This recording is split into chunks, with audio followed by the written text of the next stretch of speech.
지금 당장 해야 할 건 한국으로 돌아가 대회를 세밀하게 분석하고 들어오긴 들어오시나요? 미국 안 가시고 더 보완해야 하는 논의하는 게 필요하다. 어쨌건 다음을 생각해야 된다. 북중미 월드컵 예선을 치러야 하고 안 그만둔다는 얘기죠. 네. 네, 역대 최악의 탈락이 아닌가. 우리 대표팀이 그래도 어떤 대회에서 성과를 못 낸다 하더라도 이런 식으로 탈락을 했던 적이 많지는 않았던 것 같거든요. 그 중에 가장 끔찍한 방식으로 탈락을 했고, 사실 이번 대회 경기력이 좋지 않았고 여러 가지 문제가 있었던 거 많이들 알고 계시지만 그럼에도 불구하고 성과가 났기 때문에 거기에 묻혀 있었던 얘기들이 지금 올라오고 있는 상황인데, 일단 클리스마 감독이 경기 끝나고 인터뷰를 했습니다. 핵심은 이겁니다. 사퇴 안 합니다. 네. 현지에서 공식 기자회견이 있었고요. 힘들 때 웃는 인류의 모습을 보였다. 현재 기자 윤효영 기자가 현지에서 취재를 한 내용입니다. 경기 끝나고 기자회견에서 웃는 얼굴로 요르단 코칭 스태프들에게 축하를 건네고 했던 부분에 대해서 질문을 좀 받았다고 했고요. 소감을 들어보겠습니다. 너무 아쉽다. 내 목표는 결승에 진출하는 거였는데 아쉽다. 요르단 같은 경우 경기장에서 보여준 투쟁심은 충분히 승리할 자격이 있는 팀이다. 그게 패장이 할 얘기입니까? 운동장 나오기 전에도 절대 1대1 싸움에서 지지 말자. 시작부터 우리가 주도권을 잡자는 얘기를 했다. 야, 여러분, 이게 저는 전반전에는 상대가 거칠게 나올 거라고 생각을 해서 조금 물르자고 했을 줄 알았어요. 왜냐하면 실제 경기 내용이 그랬으니까. 그런데 클린스만 감독 경기 후에 했던 얘기는 선수들한테 시작부터 우리가 주도권을 잡자는 얘기를 했다. 야, 이거 굉장히 충격적인데요? 주도권을 잡자고 했는데도 안 됐다는 거 아니야? 와, 이거는 되게 충격적인데? 그러면서 이제 감독이 선수들에게 했던 얘기, 전술적인 어떤 얘기 했다는 얘기는 언급은 없고, 1대1 싸움에서 지지 말자. 시작부터 우리가 주도권을 잡아야 돼. 이렇게 얘기를 했다고 하는데, 1대1 싸움에서 지지 말자. 이거는 사실 기본적인 얘기이기 때문에 감독이 굳이 경기 앞두고 이 얘기를 딱히 한다는 게 좀 이해가 안 되긴 하는데, 어쨌든 시작부터 주도권을 잡자고 했다는데 시작부터 밀렸잖아요. 이거는 솔직히 굉장히 좀 충격적이네요. 그런데 초반 30분 뒤처지면서 어렵게 됐다. 실점도 하면서 더 어렵게 됐다. 네, 찬스를 살리지 못했고 득점을 하지 못했고 그러면서 더 어려워졌다. 이런 얘기를 했는데, 아니 이게 여러분 진짜 헛웃음이 나오는, 이게 실점이 여러분 후반전이에요. 우리가 첫 골을 내준 게 후반전입니다. 전반전 내내 밀렸고 전반전 경기 도중에는 흐름이 그렇게 갔기 때문에 어쩔 수 없었다 칩시다. 최대 양보해서. 그래도 하프타임이 있었잖아요. 그럼 전반전에 있었던 내용을, 상대는 우리를 파괴하기 위한 방법을 굉장히 연구해서 나온 게 보였단 말이에요.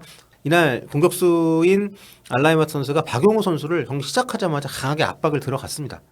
네, 우리가 거기가 약점이라고 생각을 해서 아무튼 그런 식의 대응을 했는데, 그런 거에 대한 분석이나 우리가 대응이 전혀 되질 않은 상황에서 하프타임이 들어가는데, 하프타임 끝나고 나서도 우리가 별다른 선수 교체가 없었고 전술적인 변화가 전혀 없었어요.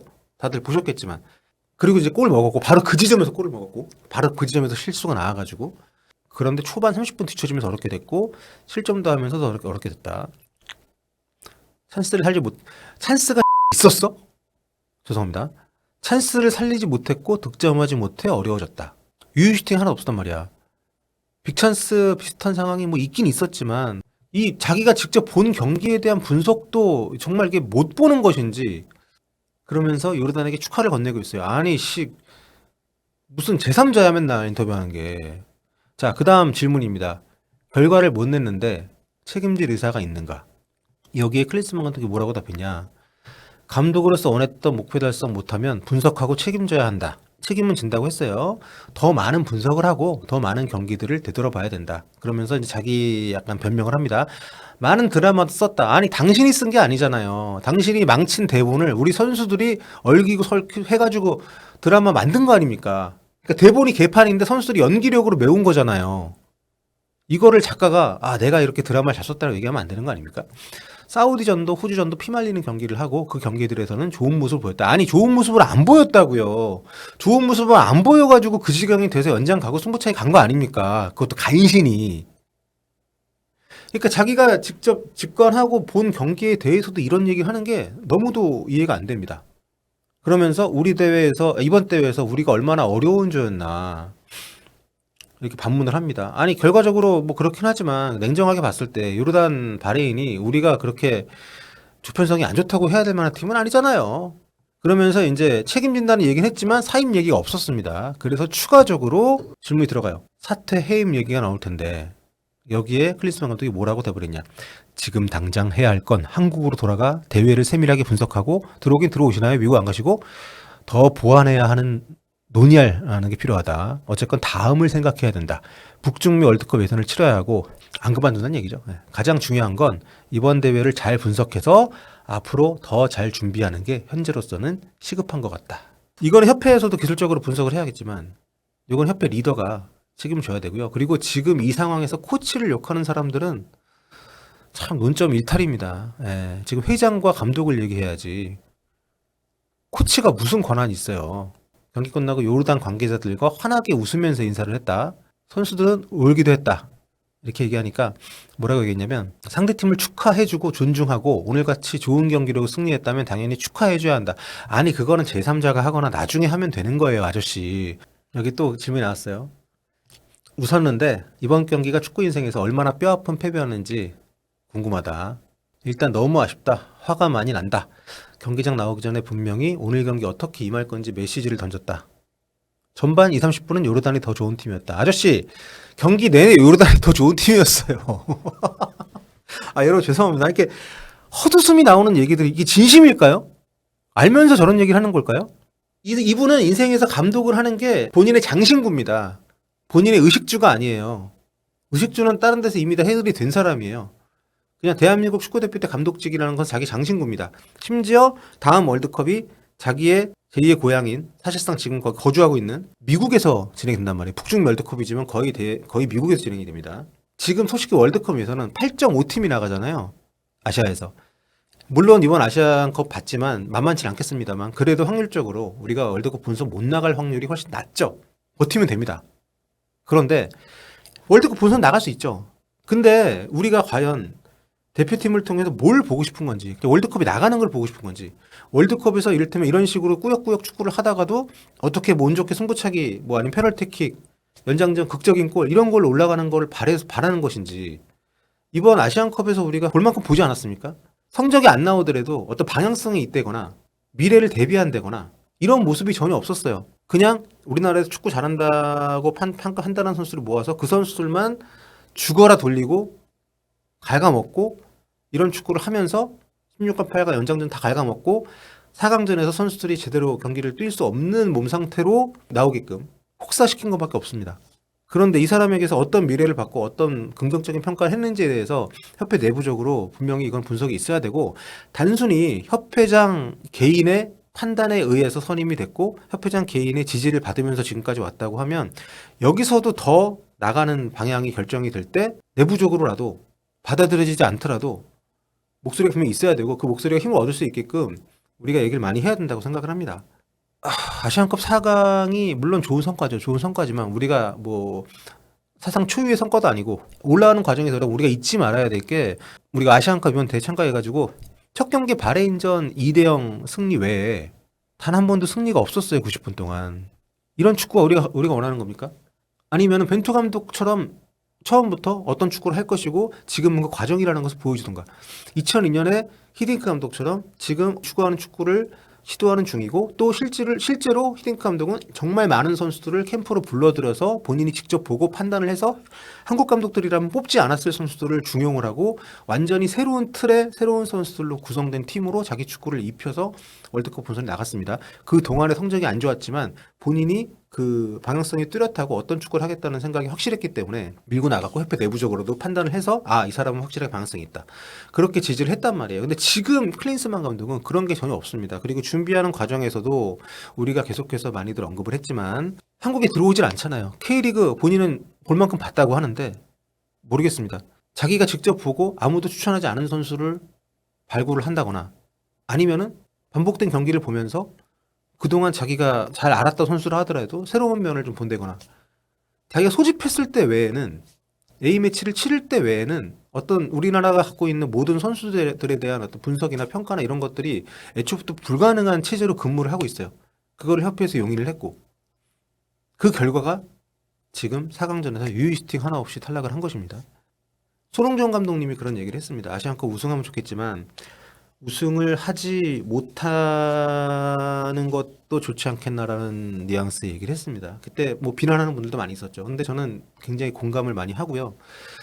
잘못된 시스템, 잘못된 일방적인 상명하복식 시스템, 그것도 어떤 절대자가 그 상명하복의 시스템을 운영하는 절대자가 축구에 굉장한 전문가고 식견이 있고 자기의 모든 시간을 축구에 쏟아부어서 긍정적인 판단을 할 수 있는 위치에 있는 사람이라고 한다면 모르겠지만 흔히 얘기하는 뭐 철인이라고 할 수 있는 거죠. 뭐 정치의 관점 봤을 때 우리 단순히 회장이라는 이유만으로 일방적으로 클린스만이라는 본인도 감독을 다시 할 수 있을 거라 생각을 아마 쉽게 하지 못했을 겁니다. 성과도 계속 안 좋았고 마지막으로 헤르타 베를린 감독 떠날 때도 정말 안 좋게 떠났고 셀레브로서 삶에도 본인이 그렇게 큰 부족함이 없는 사람이기 때문에 그런데 이분을 데리고 와서 한국에 체류하지도 않고 그것도 거짓말했잖아요. 협회에서 애초에 한국에 체류할 거라고 했지만 체류하지 않았죠. 그런 사소하지도 않지만 사소하다고 생각하는 거짓말에 굉장히 둔감해요. 그리고 심지어 처음에 변명할 때 뭐라고 했습니까? 코칭 스태프들이 뭐 그쪽에서 유럽에서 머물면서 유럽파들을 관리할 거다. 오히려 한국을 클린스만 감독이 비울 때 한국 들어와서 K리거들을 그때 안 본다고 비난이 많을 때 유럽에 있는 코치들이 들어와서 여길 보고 클린스만 감독은 오히려 유럽을 갔습니다. 누가 봐도 비상식적인 행동을 반복하는데 협회에서 그거를 변호해주기 바쁘지. 왜냐? 회장이 데려왔고 회장이 이 사람을 신뢰하고 계속 갈 거기 때문에 그 밑에 있는 직원들이나 협회 내부의 모든 방향성은 클린스만의 모든 행동을 정당화하는 데 쏟는단 말이에요. 그 결과가 이겁니다. 그러니까 그런 협회 내부에서 회장과의 관계, 지지 이게 돈독하다는 걸 알기 때문에 이렇게 참패를 당한 직후에 왜냐하면 이 자리에서 굳이 저렇게 얘기를 안 해도 되거든요. 생각해 보겠다라거나 협회하고 논의해 보겠다거나 이런 정도의 얘기를 할 수도 있는데 확실하게 얘기잖아요. 사퇴, 나는 월드컵 예선 잘 치를 거다. 책임을 질 거다. 근데 그 책임 방식은 사퇴가 아니라 분석과 월드컵 다음 경기 잘 치르는 거다. 이 부분에 대해서 좀 명확하게 협회 내에서 이런 식으로 당연히 뭐 4강 갔기 때문에 이런 결과론적인 얘기를 하지 말고 냉정하게 그 과정에서 보였던 축구 우리가 4강은 갔지만 1승밖에 못했잖아요, 여러분. 그러니까 그런 부분들에 대한 냉정한 평가가 좀 뒤따른다라고 생각을 하고요. 그러니까 전 이제 놀랐습니다. 솔직히 이번 경기 끝난 인터뷰 기자회견장에서 곧바로 이렇게 얘기할 줄은 몰랐어요. 본인이 느끼는 어떤 위기의식이 굉장히 격차가 있다는 거를 보여준 거죠. 그리고 아까도 제가 이 인터뷰 기사를 읽으면서 말씀드렸지만 이번 경기에 대한 평가도 너무 편파적입니다. 이번 경기를 20-30분만 밀렸다고? 정말 그렇다고 생각할까요? 걱정이 됩니다. 그래서 정말 이 체제로 간다면 우리 이 정말 화려한 황금 세대 오늘 김민재 선수가 빠졌다고 하지만 상대도 2명이 빠졌어요. 주전 선수가. 이런 경기밖에 못하는 팀을 가지고 과연 정말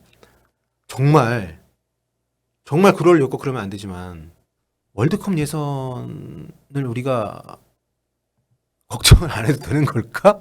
그런 생각이 듭니다. 그래서 계속 좀 우리가 많이 떠들 필요가 있을 것 같아요. 무조건 경질하자 이런 차원을 떠나가지고 이번 대회에 대한 정당한 평가와 진지한 분석과 이런 것들이 되고 있는지 요즘 같은 경우에는 워낙 그 탑다운식의 이게 의사결정 구조가 너무 지금 오래 해묵은 상황으로 돼버렸기 때문에 클린스만 감독 선임 과정을 막을 수가 없었단 말이에요. 그래서 어떻게든 지금 계속 이 흐름으로 가려는 것이 아닌가. 클린스만 감독이 보면 갈 땐 가더라도 정말 냉정한 판단이 있어야 되지 않나. 비용 뭐 이런 것도 그렇고 이번에 심지어 분석관을 뭐 추가로 데리고 왔다면서요. 그런데 이러다는 좀 봤잖아요. 이게 분석이 된 건가요, 여러분? 그렇습니다. 아무튼 클린스만 감독의 충격 인터뷰. 오히려 손흥민 선수는 울먹거리면서 공개 인터뷰에서 사과를 했죠. 사과 발언을 했죠. 그런데 클린스만 감독은 웃으면서 사퇴를 하지 않겠다는 뜻을 명확히 했습니다. 이 상황이 쉽게 받아들여지지 않는 밤이고요. 앞으로 추후 어떤 얘기들이 나오는지 계속 살펴보도록 하겠습니다.